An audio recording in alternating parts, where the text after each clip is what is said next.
Mummy के गर्नु भएको? चुलो बनाकी कान्छी कस्तो छ? पुरा मजा टेक्निकले बनाउनु भएछ त।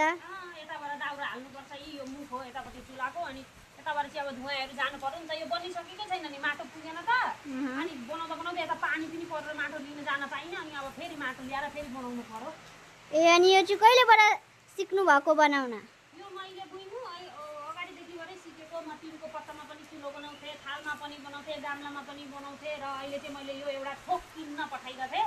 यो चाहिँ जहीँ पनि उठाएर लान सकिन्छ यी र यो किनेर ल्याएर चाहिँ मैले बनाएँ यो भइसकेकै छैन अझै। अब माटो अलिकति पुगेन माटो ल्याएर फेरि यसलाई उच्चा बनाउनु पर्छ अनि यहाँ पनि लगाउनु छ अलिकति। यति हुँदाखेरि त ग्यासको पनि टेन्सन भएन नि त ग्यास पनि खारो हुन्छ यसो बेला बेला चुलामा पकाउनु पर्दाखेरि यो जहीँ पनि लिएर जान सकिन्छ। मन पर्यो? अनि के चिजमा बनाउनु भएको त? यो चिज चाहिँ के हो अहिले म भन्दिनँ ल त्यो चाहिँ म पछि भन्छु ल। मलाई कसैले सोध्नु भयो भने अनि म भन्छु यो मैले केमा बनाएको हो ल।